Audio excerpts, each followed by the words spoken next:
Al primer en vivo del canal. La idea es que hoy hablamos de colon irritable, poder resolver todas las dudas que tengan.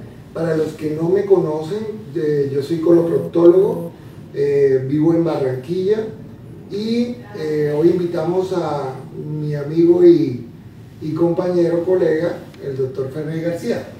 Buenas tardes, mi nombre, como lo dice el doctor Troncoso, es Ferney García. Yo también soy cirujano colorectal, egresado de la Universidad Militar Nueva Granada y estoy en Barranquilla hace aproximadamente 9 años. A partir de ahí nos juntamos con el doctor Troncoso para crear este centro de atención a las enfermedades colorectales que se llama ICEREC. Bueno, ICEREC, ¿qué es ICEREC? ICEREC es el Instituto de Cirugía y Endoscopia Colorectal. Nosotros lo que hacemos es que tratamos las enfermedades del tubo digestivo bajo. ¿Cómo así? O sea, el colon, el recto y el ano, y toda la parte perianal. Somos cirujanos generales que hicimos un posgrado de 2 años más en cirugía colorectal, o como nos conocen muchos, coloproctólogos. Somos coloproctólogos y estamos en la ciudad de Barranquilla. Listo, doctor. Por acá preguntan cómo inició ICEREC, cómo se dieron los pininos de ICEREC. Pues ICEREC se gestó de la idea en que en Barranquilla estaba la ausencia de un centro que diera la atención integral a todos los pacientes que tenían afectaciones del tracto digestivo inferior, es decir, del colon, del recto y del ano. Entonces, ese fue el origen, crear un centro que le diera a los pacientes todas las posibilidades para tener diagnóstico, una atención médica, ya sea farmacológica o quirúrgica, ya que esa es nuestra razón de ser como médicos, el tratamiento quirúrgico de las enfermedades. Listo, bueno, ya entrando más en el tema, pues podemos dar inicio a la introducción del tema que vamos a tocar, que es colon irritable. Bueno, colon irritable. El colon irritable no se opera, pero ¿por qué tomamos la decisión de que fuera el primer tema en el primer en vivo?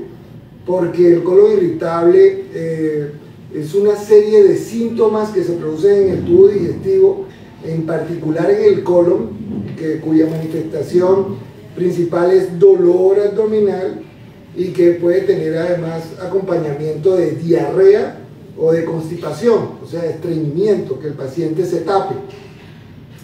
Y mucha gente llega a la consulta, a nuestra consulta, con el diagnóstico de colon irritable y no tiene colonoscopia, no tiene una tomografía de abdomen. Entonces, lo que nos hemos dado cuenta es que esta patología está mal definida a nivel general. La mayoría de las veces está autodiagnosticada, porque los pacientes, cuando les duele la barriga, lo primero que dicen es que tienen dolor en el colon, y además de eso dicen que es colon irritable. Entonces eso es muy peligroso hablar de colon irritable sin tener un examen diagnóstico que haya descartado alguna otra patología. Ok, listo. Por acá preguntan que si la pesadez o la distensión abdominal hace parte del colon irritable. Justamente esos síntomas que llamamos pesadez, algunas veces unos pacientes lo refieren como inflamación, hacen parte de todo el conjunto de manifestaciones del colon irritable, el síndrome de intestino irritable. Dentro de esas manifestaciones están la distensión abdominal, lo que llamamos hinchazón abdominal, ¿sí? Muchos gases, ¿sí? En términos médicos es meteorismo, para entenderlo mejor son flatulencias, ¿sí? O peos. Cuando las personas consumen algún tipo de alimento, inmediatamente la respuesta de su organismo no es la mejor porque se presenta dolor, que es otro de los síntomas principales, y luego viene acompañado de otras manifestaciones como son diarrea y estreñimiento. Esas son las variedades principales del síndrome de colon irritable: dolor, distensión, y puede venir acompañado de diarrea y estreñimiento. Y esto es el factor inicial o el factor que parte también para definir en un momento dado el tratamiento. Bueno, doctor, entonces por aquí preguntan, entonces, ¿cómo sé que tengo colon irritable? El diagnóstico de colon irritable es un diagnóstico de descarte. Lo primero es enmarcar el paciente dentro de los síntomas. ¿Cuáles son los síntomas? Dolor abdominal, y el dolor abdominal puede ir acompañado de diarrea o de estreñimiento, constipación. Y hay una característica que define muy bien el síndrome, y es que cuando el paciente descansa, o sea, si hace deposición, si va al baño y defeca, en ese momento siente descanso. Pero hay pacientes que después de hacer deposición sienten que aumenta el dolor. Entonces, más que todo es empezar a enmarcarlo con esos síntomas, y hay que empezar a hacer exámenes complementarios para descartar que tenga otra cosa. Porque los síntomas, si bien están muy bien definidos, que son dolor abdominal, o sea, no hay colon irritable sin dolor, distensión abdominal, diarrea y o constipación. Eso es muy importante. Aquí preguntan, ¿qué no puedo comer si tengo colon irritable?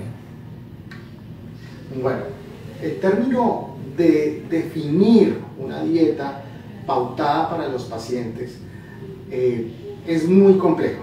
Es decir, uno pudiera dar un listado de alimentos para los pacientes donde se pueda limitar, digamos, la potencial causa de la sintomatología, ¿sí? El problema es que cada paciente es individual, ¿sí? Y cuando nosotros tenemos una dieta lista en el consultorio para entregar al síndrome de colon irritable, es una dieta genérica, ¿sí? Y cada uno es distinto. Personalmente, en mi consulta lo que yo hago es resetear la dieta, por decirlo así. Lo que hacemos es una dieta muy ligera, una dieta muy básica, lo que comemos todos los colombianos. Algo muy sencillo, un carbohidrato, una proteína, ¿sí? Acompañado de una verdura al vapor suave. A partir de ahí, si con estos alimentos no hay manifestaciones clínicas, o las manifestaciones clínicas disminuyen y se mantienen estables junto con el tratamiento médico, empezamos a incluir otros alimentos para tratar de detectar los detonantes de los síntomas. Para mí ese es el inicio del establecimiento de una dieta para un paciente con síndrome de colon irritable de manera individualizada. Listo, doctor. Entonces, por acá preguntan, ¿cuáles serían las causas? ¿Cuáles serían las causas del colon irritable? Bueno, primero hay que decir que el paciente se le hace una colonoscopia, y si la colonoscopia sale normal, si no se le encuentra una patología, por ejemplo un tumor, divertículos, aunque el colon irritable puede ir acompañado de enfermedad diverticular, pero si no tiene algo que nos esté causando estos síntomas, empezamos a pensar en que el paciente tiene un colon irritable. ¿Cuáles son las causas? Entonces, las causas últimamente, esa es una enfermedad que se ha infravalorado, que se ha tratado muy por encima. O sea, el paciente cuando llega con diagnóstico de colon irritable, todo el mundo lo mira como otro histérico más, como si no fuera una enfermedad real. Y el problema es que sí es una enfermedad real, que sí existe y que tiene muchos factores, como por ejemplo, después de una infección se puede empezar a presentar estos síntomas, o después de un tratamiento terapéutico, o sea, por ejemplo, tomar antibióticos por cualquier otra cosa puede alterar el microbioma y puede producir estos síntomas. Bueno, a partir de ahí, a partir de la detección de las potenciales causas y de los síntomas, tenemos que afinar el diagnóstico. Ya como mencionamos, los principales síntomas son dolor, estreñimiento, cambios en el hábito intestinal, como es la diarrea, intercalada también con estreñimiento, también sensación de dolor. Estos síntomas si bien son muy puntuales del síndrome de colon irritable, hacen parte de todos los síntomas de muchas enfermedades gastrointestinales. O sea, yo no puedo definir un síndrome de colon irritable sin haber descartado un problema que sea estructural. Como les mencioné al principio de nuestra introducción, nosotros somos cirujanos. La razón de ser para curación desde nuestra orilla de la medicina es quirúrgica, nosotros operamos. Yo no puedo minimizar los síntomas de un paciente diciendo no te preocupes, es colon irritable. Tenemos que descartar cosas que pueden ser potencialmente más graves o mortales. Tenemos que hacer exámenes adicionales como tomografías, exámenes de sangre. Una colonoscopia es fundamental. La colonoscopia en el paciente sintomático gastrointestinal, cuando llega a la consulta del coloproctólogo, es el examen básico. Para tú poder irte de la consulta de coloproctología con un parte de tranquilidad, hay que tener una colonoscopia normal. Así como cuando vas al cardiólogo, te hacen un electrocardiograma o un ecocardiograma. Entonces, en resumen, síntomas y estudios diagnósticos. El más importante, la colonoscopia. Listo. Vamos a responder algunas preguntas que nos envían por acá. Una cosa importante de agregar es que no importa la edad. Estos síntomas pueden aparecer en cualquier edad. Es más común que sea entre los 20 y los 40 años. Y además de eso, hay que resaltar que, por ejemplo, los tumores del tubo gástrico como el colon están cada vez disminuyendo más de edad. Antes empezaban a los 60, en el siglo pasado a finales a los 50, y ahora la OMS recomienda la colonoscopia a los 45 años si no hay ningún antecedente en la familia de que tengan cáncer de colon. ¿El sangrado rectal está asociado al colon irritable? No, el sangrado rectal no es un síntoma del colon irritable. El sangrado rectal es un síntoma que siempre prende alarmas sobre una potencial enfermedad, ya sea realmente inflamatoria de la mucosa del colon, una enfermedad estructural como un tumor, divertículos o presencia de enfermedad hemorroidal sintomática. El sangrado no tiene nada que ver con colon irritable y es indicativo también de hacer una colonoscopia. Si tengo mucho estreñimiento, ¿puedo tomar laxantes en cualquier momento? Bueno, el estreñimiento es un tema aparte, pero si uno tiene estreñimiento hay que buscarle la causa del estreñimiento. La principal causa del estreñimiento es la comida, la mala dieta, baja en fibra, baja en agua, y esa es la principal causa. Ahora, antes de pensar en laxantes, hay que mirar qué tipo de estreñimiento es.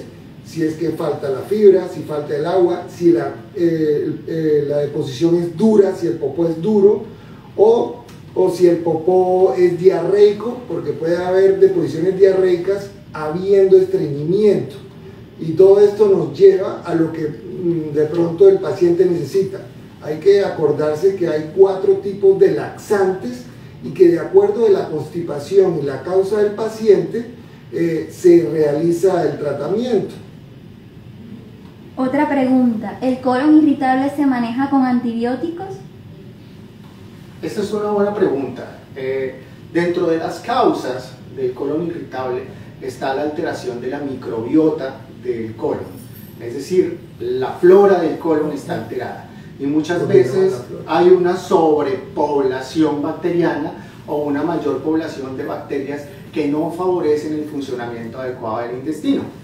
Entonces, lo que se hace con estos tratamientos antibióticos es tratar de hacer una regulación de esta microbiota, ¿sí? Se hace con antibióticos, con tratamientos muy puntuales y muy específicos y tratamientos muy dirigidos a esto, a este problema específicamente, a la regulación de la microbiota, para decirlo así, ¿sí? Adicionalmente, también utilizamos probióticos en compañía de estos antibióticos.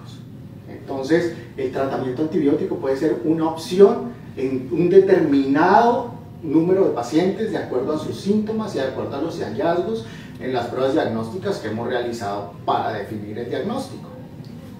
Pregunta acá, ¿los divertículos tienen que ver con el colon irritable? Los divertículos se pueden marcar en el colon irritable porque los divertículos en determinado momento se producen por aumento de la presión dentro de la luz del colon, y esa presión es por gases, ¿cierto? Entonces, digamos que el síndrome de colon irritable a cierta edad se va a cruzar con una enfermedad diverticular,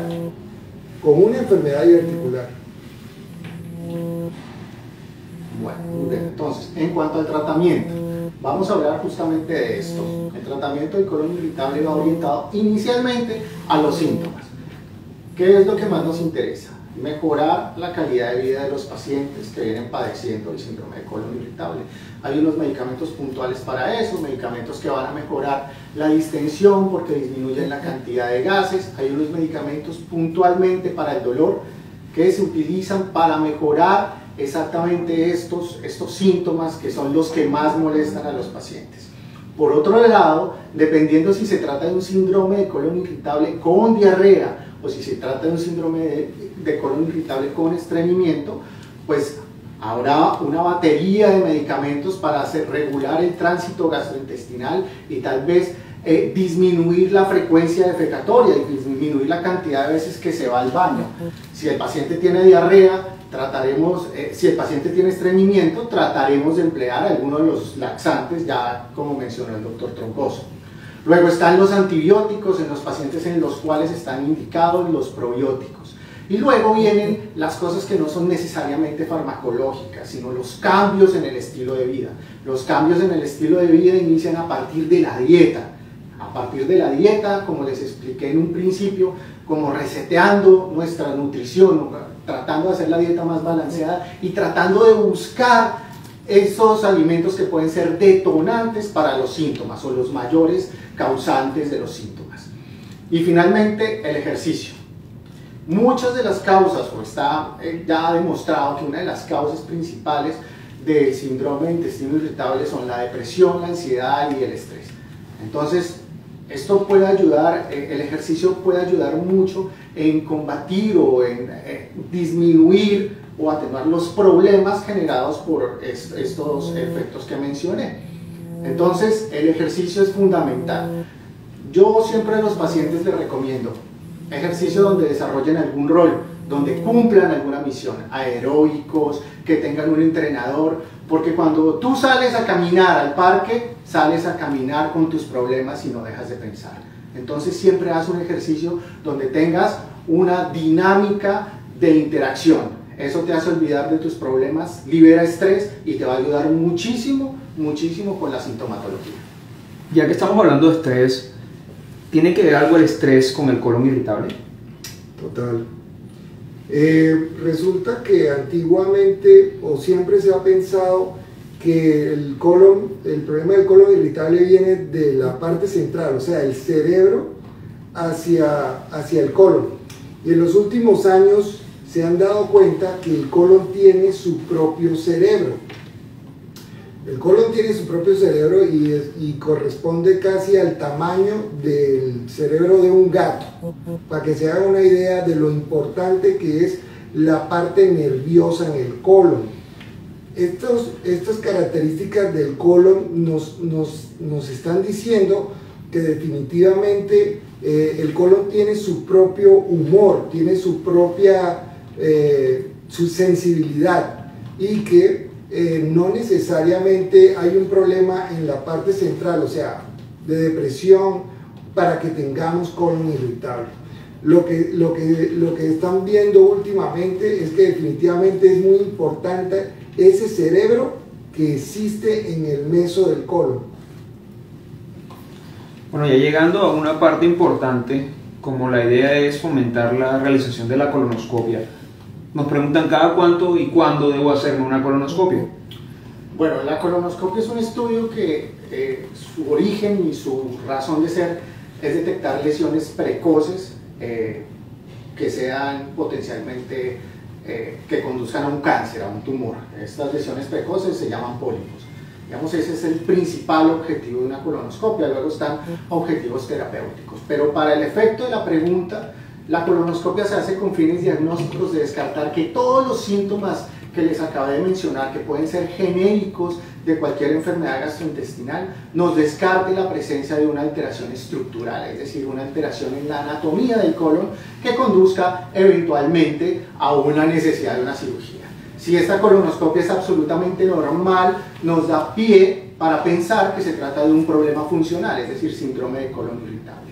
¿Cuándo se debe realizar? Las guías americanas de gastroenterología sugieren que la colonoscopia, cuando es normal, se debe realizar cada 5 años, arrancando a los 40-45 años, de acuerdo a los antecedentes familiares y antecedentes personales del paciente.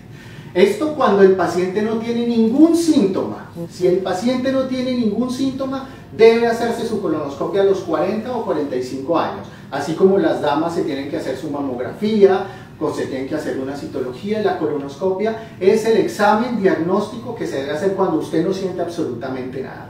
Pero si usted es más joven, de 40 años, y ha tenido síntomas, dolor, sangrado con la deposición, es necesario descartar algún otro problema mayor, y por eso hay que hacer la colonoscopia en el momento en que se presenten síntomas.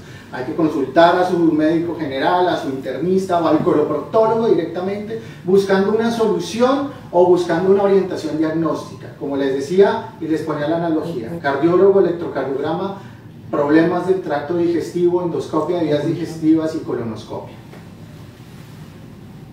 Bueno, para concluir, primero, no se dejen encasillar en diagnóstico de colon irritable si no se han hecho los exámenes pertinentes para decir que tienen colon irritable. Segundo, hay que tener mucho cuidado con los antibióticos o cualquier medicamento que uno vaya a tomar sin prescripción médica, porque cualquiera de estos medicamentos pueden afectar el tubo digestivo y en particular el colon. Tercero, cuando ya tengan claro que la patología es no quirúrgica, pues pueden acudir ya sea a un gastrointestinal clínico o en su defecto a un coloproctólogo. Este tema, aunque no es un tema quirúrgico, a nosotros nos atañe, porque casi el 50% de los pacientes que nos llegan a la consulta y dicen que tienen colon irritable y se lo han diagnosticado, no tienen colon irritable, tienen algo más. Bueno, los invito a que nos sigan dentro de 8 días a las 4 de la tarde en este canal, porque vamos a hablar de hemorroides y fisuras anales. Y bueno, le doy las gracias a mi compañero y amigo Ferrey García, que se animó. Es muy importante que sepan que en toda la costa atlántica somos 4 coloproctólogos y pues 2 de ellos están aquí hoy. Hasta luego.